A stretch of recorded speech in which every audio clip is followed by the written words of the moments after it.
Welcome back to mFile's Process Maps. This session will show you how to save and reuse elements of your work.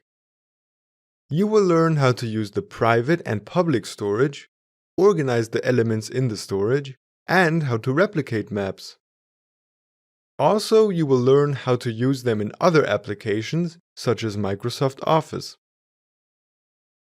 Since the Process Maps Designer is a pop-up window based on a browser application, it is not possible to simply transfer elements between maps via copy and paste. Nevertheless, you can still reuse your created elements in different maps by using the central storage, which has different storage places for you to save your information. As you've already learned, mFile's Process Maps has several methodologies that come with their own symbol libraries. We therefore need to be aware of which class was chosen when a map was created, as this determines not only the symbols, but also the storage accessible. To access the storage, click the Storage tab on the right side of the canvas. Each user has a personal storage and access to the public storage to share information. These storages differ for each methodology, so there are separate public and private storages for each notation. In addition, there is an independent storage in both the public and private storage, where you typically store information that is not dependent on a special notation. These could be logos, headers and footers, information blocks, or corporate design elements, for example. Select the Edit pen icon in the top right of the tab to enter edit mode and enable additional buttons in the Storage tab. Select the elements on the canvas that you want to save to the storage.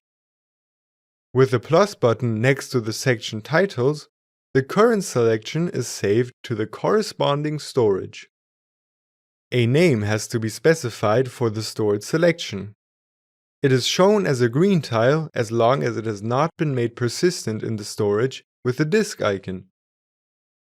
This allows the short-term use of the storage pane. To reduce the number of entries and to find specific elements, the search bar at the top of the tab can be used to filter for items based on their names.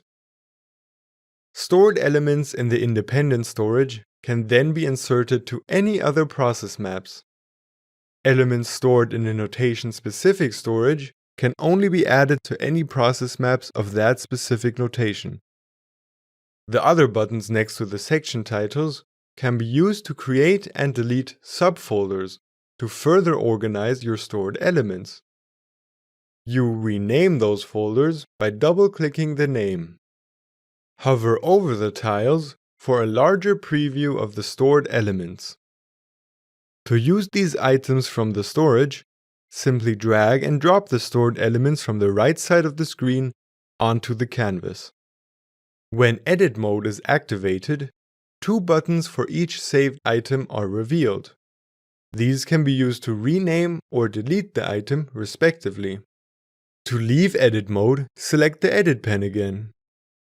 Any changes made while in edit mode will be indicated by the tile's color. Tiles of deleted items will appear red, tiles of added items will appear green, and tiles of edited items will appear yellow. To make these changes permanent, they have to be saved using the Save icon in the tab's toolbar. Alternatively, they can be discarded using the Discard button right next to Save. The cogwheel icon opens a settings menu with which the Storage tab can be configured. The display mode can be switched from tiles to a list of names, and the size of the tiles can be set. The tooltip previews the item's display when hovered over can be customized on the right. They can be disabled completely, and in the delay field, the time the mouse has to be hovering over the items before the tooltip is shown can be set, and the size of the preview can be configured. The central element storage is a very helpful functionality to use existing elements in different mFile's process maps. Sometimes it may be necessary to use your created map in another application. For example, if you want to give a presentation of your process or write an extended documentation. In those cases, it can be useful to transfer the map to Microsoft applications like Word or PowerPoint. Every process map created in M-Files consists of 3 files. 2 XML files containing the configuration and the attribute description, and 1 SVG file containing a graphical representation of the map. SVG stands for Scalable Vector Graphic File, which means you can rotate, color, and resize the file without losing image quality. Office applications, including Word, PowerPoint, Outlook, and Excel, support inserting and editing SVG files. Please note that inserting icons and scalable vector graphics files are only available to current Office 365 from 2018 onwards. Older versions of Office do not support this. You can either drag and drop SVG files to Office files, or import an SVG file as an image via the usual buttons in the top menu bar. That way, you can easily create scalable graphics for your Office documents.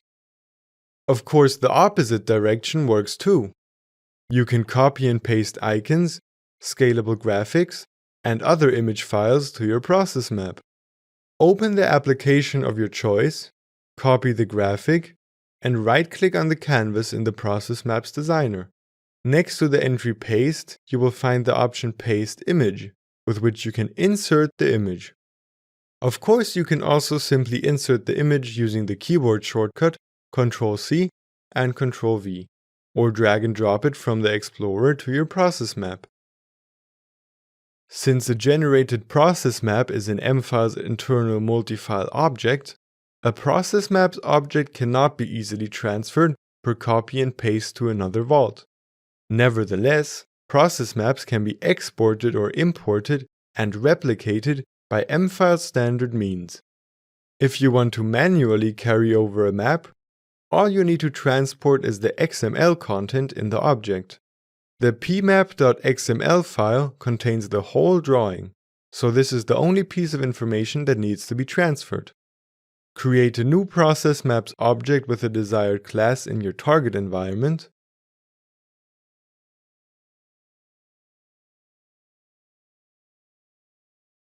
Open the designer and draw a simple shape.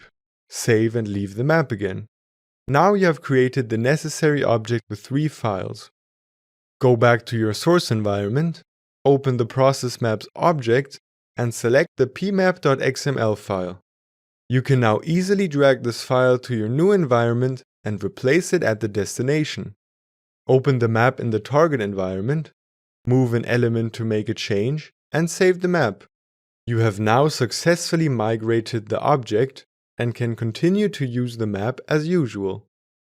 However, please be aware that some commands may point to non-existent objects and therefore may not work.